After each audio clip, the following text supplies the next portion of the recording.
Au sommaire de votre actualité locale, un record du monde et des milliers de spectateurs. Bilan en or pour les championnats de France d'athlétisme en salle ce week-end au stadium Jean Pelez.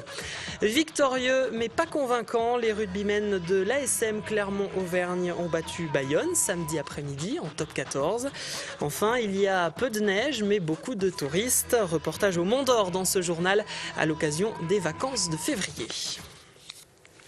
Le stadium Jean Pelez à Aubière entre dans l'histoire de l'athlétisme. Hier, à l'occasion des championnats de France indoor, le record du monde de triple saut a été battu. Mais ce n'est pas le seul temps fort du week-end. On retiendra également le titre de champion de France décroché par le perchiste clermontois Renaud Lavillenie.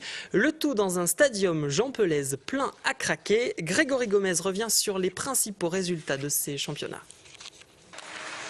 C'est l'image de ce week-end de Stadium Jean Pelez, un triple saut stratosphérique, 17,91 m pour Teddy Tamgo, le francilien. Il bat son propre record du monde d'1 centimètre.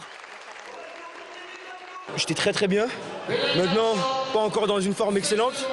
Il y a encore un peu de boulot un peu de fraîcheur à acquérir. Mais c'est quand même un record du monde. 1 cm, c'est quand même 1 cm.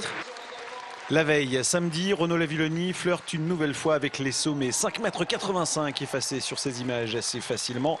Et le titre de champion de France pour le perchiste clermontois qui tente même 3 fois de battre son propre record de France à 6,02 m.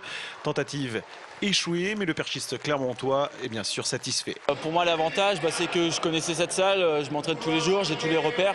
Et je savais que j'aurais aucun problème matériel là-dessus. Chose que j'ai pas eu tout le temps la chance d'avoir cet hiver. Donc voilà, non, c'est toujours une ambiance particulière, sachant que je crois que tous les athlètes sont dans la globalité contents de venir à Clermont parce qu'on a des belles structures, quoi. L'autre image de ce week-end, c'est bien sûr Christophe Lemaître qui retrouve son rang 6 secondes et 58 centièmes pour ce 60 mètres.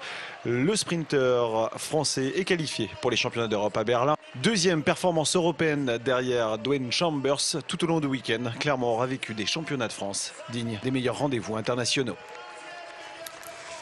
Et en marge de ces championnats de France d'athlétisme au stadium Jean Pelez, Christophe Lemaître s'est rendu samedi après-midi dans les locaux du quotidien La Montagne à Clermont pour y recevoir le trophée du sportif de l'année 2010. Vous le voyez, un trophée décerné chaque année par l'Union des journalistes sportifs. Christophe Lemaître, triple médaillé d'or lors des derniers championnats d'Europe à Barcelone, succède au palmarès au judoka Teddy Riner.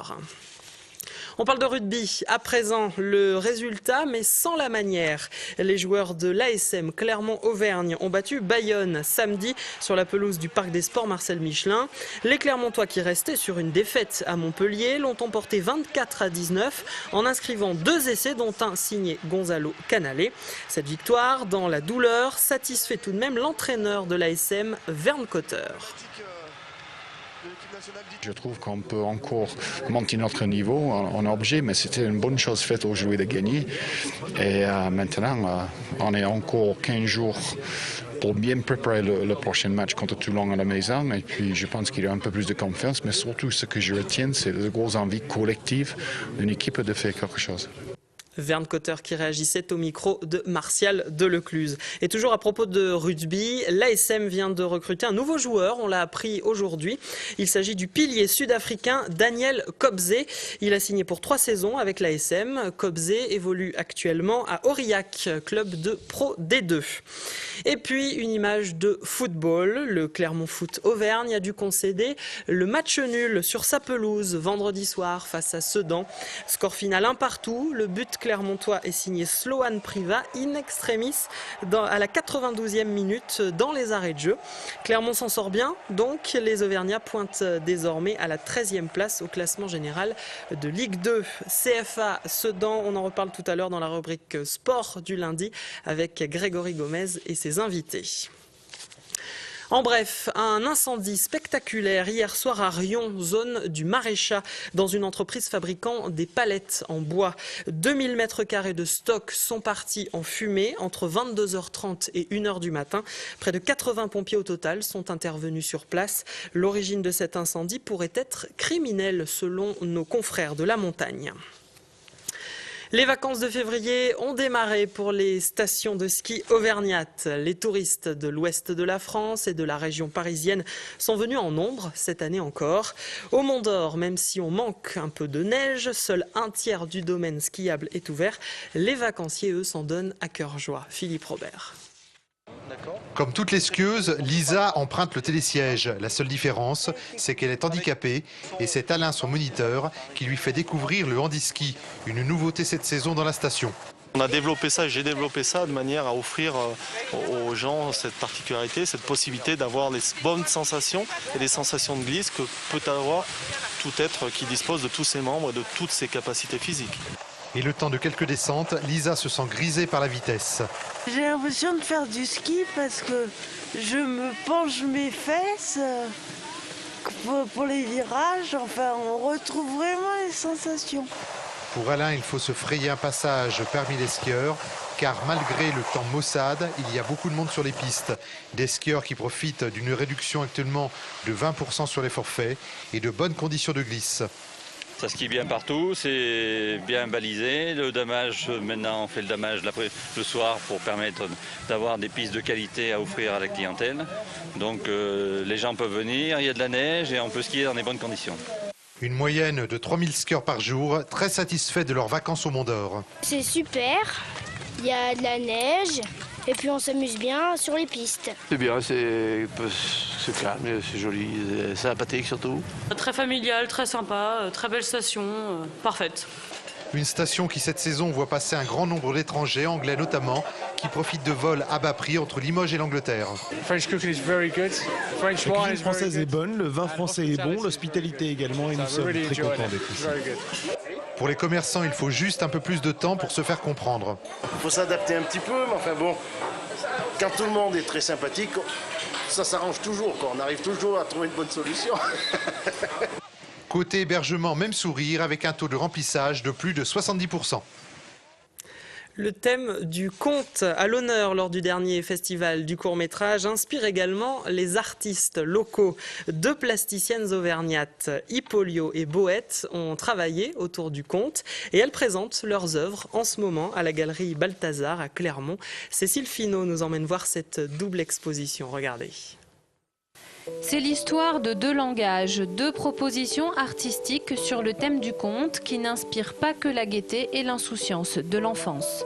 Si on regarde bien, les contes, ils sont souvent cruels, même très cruels, donc je pense que le Nord va bien. Et puis quand on lit un conte, parfois oui, Là, je pense par exemple au conte de Sarah Moon, la façon dont elle gère le petit chapeau rouge, on retrouve toute la cruauté du texte. Hippolio, qui est prof de couleur à l'école d'architecture de Clermont, a donc choisi le noir pour cette série. Graveur, cela fait plus d'1 an qu'elle travaille sur le papier coupé déplié. Pour réaliser ses œuvres, comparables à des dentelles de papier et des décors en relief, elle observe une méthode précise, allant toujours du plus fragile au plus large. Elle s'arme également d'une bonne dose de patience et d'un matériel spécifique. Il faut avoir beaucoup d'outils, des outils qui coupent, qui cisèlent, qui peuvent peler, donc ça peut être autant des ciseaux, des scalpels, des canifs, enfin c'est tout ce qui est contondant et qui est très très affûté. Et à partir de là, les écritures vont se positionner, vont se placer suivant les matières que je voudrais faire surgir de ce papier qui est quand même neutre. Face aux compositions en 3D d'Hippolio, nourries d'un goût prononcé pour le cinéma d'animation, on trouve les petites boîtes de Boët. Cet artiste compose de véritables petites mises en scène, laissant libre cours à ses fantasmes, ses peurs et ses rêves.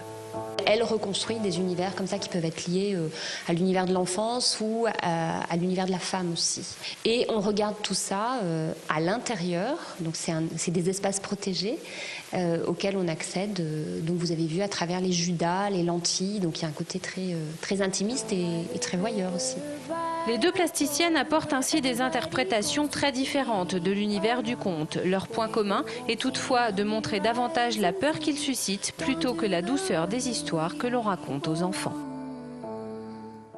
Voilà pour le JT de ce lundi 21 février. On se retrouve juste après les prévisions météo avec notre invitée du jour, une éleveuse du Puy-de-Dôme qui a rencontré le président de la République ce week-end lors du Salon de l'Agriculture.